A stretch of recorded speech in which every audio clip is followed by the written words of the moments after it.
welcome to the first and possibly last episode of Rachel's podcast Extravaganza. Today is a special day, so we will talk about a very special topic. Drum roll, please. Access issues at George Mason University. Now, before we get into it, what exactly is access when referring to education? Access is when students have an equal and equitable opportunity to receive and take advantage of their education. Now, this access is provided by educational institutions, and there are policies that support it. But remember, this podcast is about access issues. Yes, the promise of an accessible education sounds great, but what does it mean to the people that are not privileged, like many of the upper-class white people that attend private schools and are easily able to get into college without having to worry about anything? How is that equal and equitable for the people whose parents have to work 3 to 4 jobs, or they themselves have to work 3 to 4 jobs just to make ends meet? Or even for the people that get rejected because they're of a certain race, sexual orientation, or have a disability.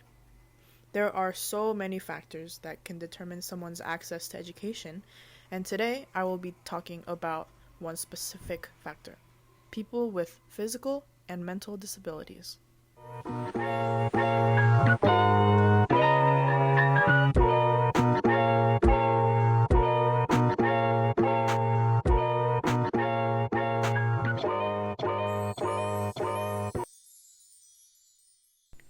Let us start with those that have some type of physical impairment or disability. George Mason University is a fairly widespread campus, and it is quite difficult for someone with a physical disability to get around without some type of aid. This might be an electric wheelchair or a service animal. There are services provided by the Office of Disability Services that may help people with disabilities get to bigger buildings, such as Eagle Bank Arena, which is a little bit on the further side of campus, or the Center for the Arts. However, there are so many smaller, older buildings that are overlooked and not accounted for.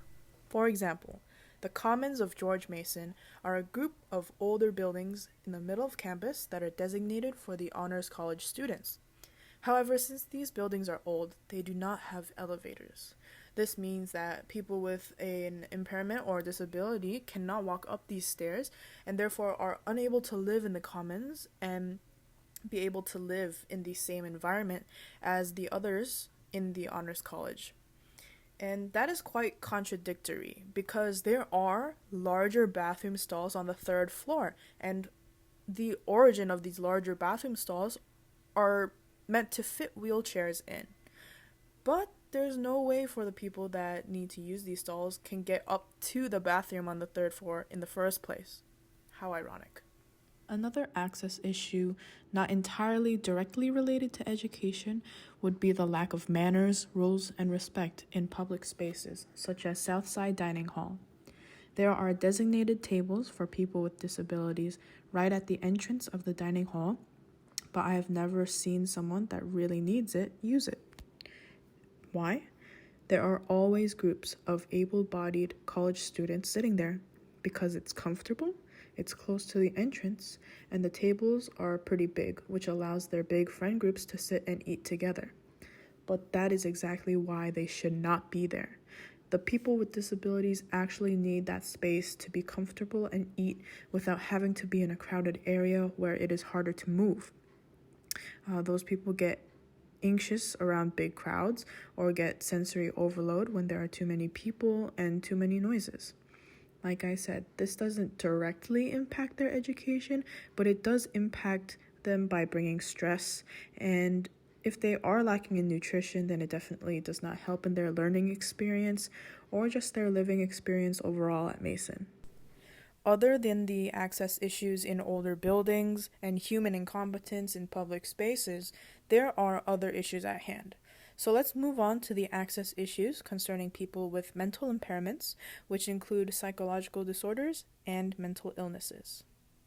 George Mason University provides counseling or other aid to people with mental health issues or mental disabilities, such as the Counseling and Psychological Services, also known as CAPS. But because we cannot look into all of the access issues for every impairment and disability, we will take a look at one specific program. And that program is called the Mason Autism Support Initiative, aka MASI. But before we learn more about this program and why it's helpful but also an access issue, let's hear from one of my dear friends, Taylor.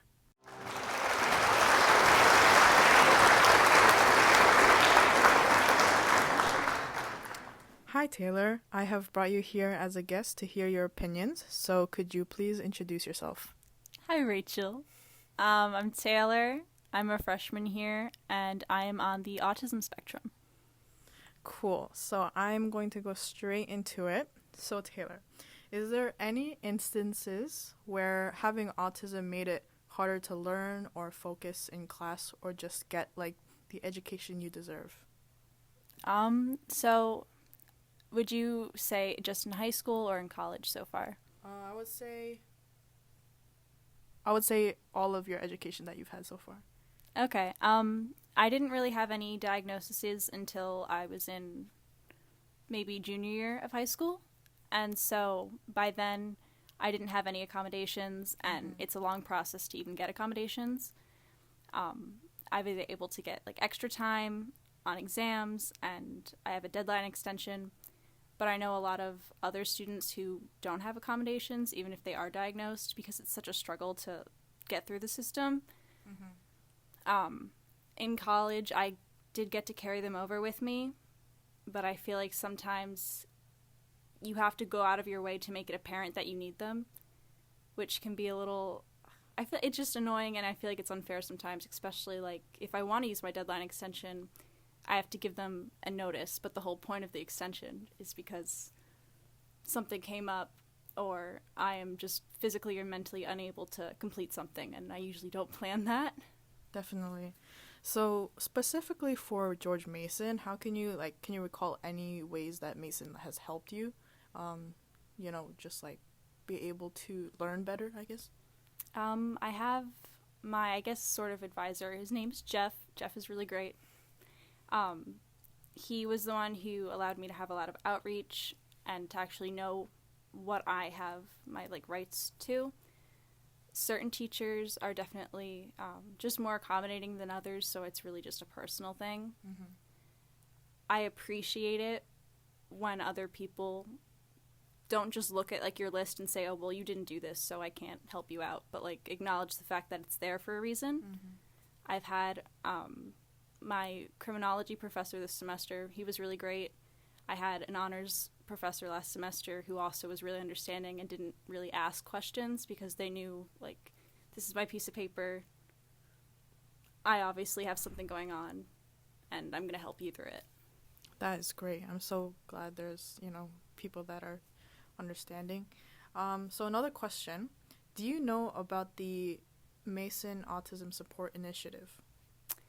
I've heard a bit about it. I know, I think what scares me a little bit about getting involved in certain things is being separated from the main group of students, because you want to be, it's nice when you have people who have similar experiences to you, but you don't want to be forcefully separated from the rest. And I feel I know from high school, being in such a small group and kind of hidden away from regular students, quote unquote. Yeah. So cool. On the George Mason website, this is what it is written as. MASI is described as a comprehensive fee-based program that provides additional intensive support services to students on the autism spectrum beyond typical higher education accommodations.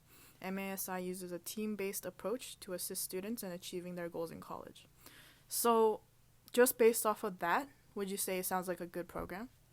You mentioned it was fee-based, right? That's exactly what I was going to talk about. So let's backtrack to the part that said fee-based program. The fact that they put that in their statement first says a lot. Do you want to take a guess on how much this fee is? I can't read it. I'd say anywhere from up to $5,000 maybe.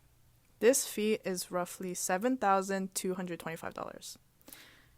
Yeah, I think the sad part about a lot of help is, aside from the fact that it's so hard to get and to even know that it exists, is that once you do find out it exists, if you don't have an outside source or scholarships or anything like that, it's nearly impossible to access.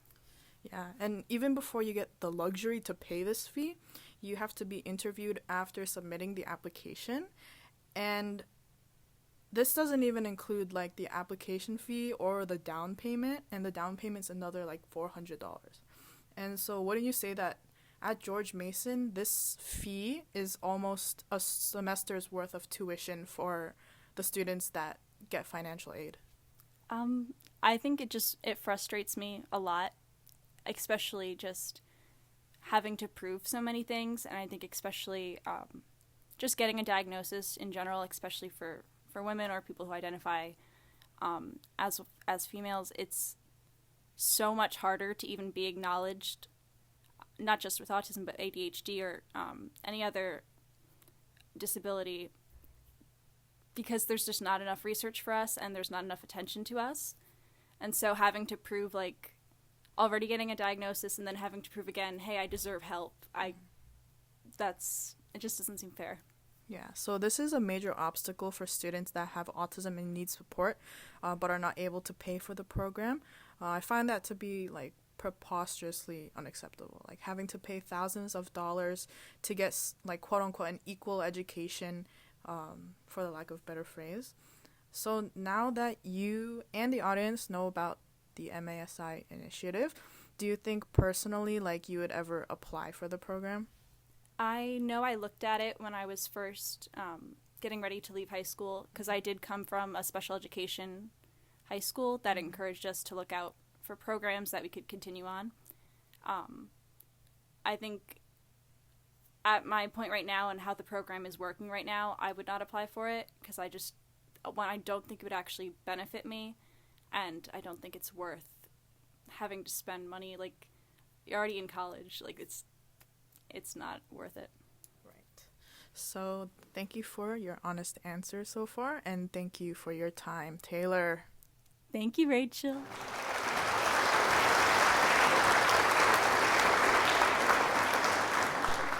As we've heard today, there are plenty of access issues at just this one college in Northern Virginia. So imagine how many more there are at even bigger college campuses all around the world.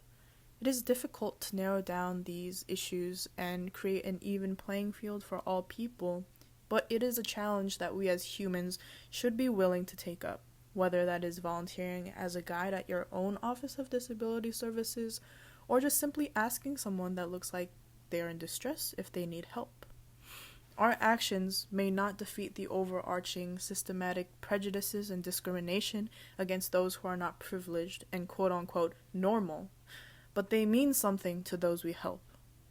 Continue to educate yourself and others on the access issues in American education. Thank you for listening. This has been the first and last episode of Rachel's podcast, Extravaganza.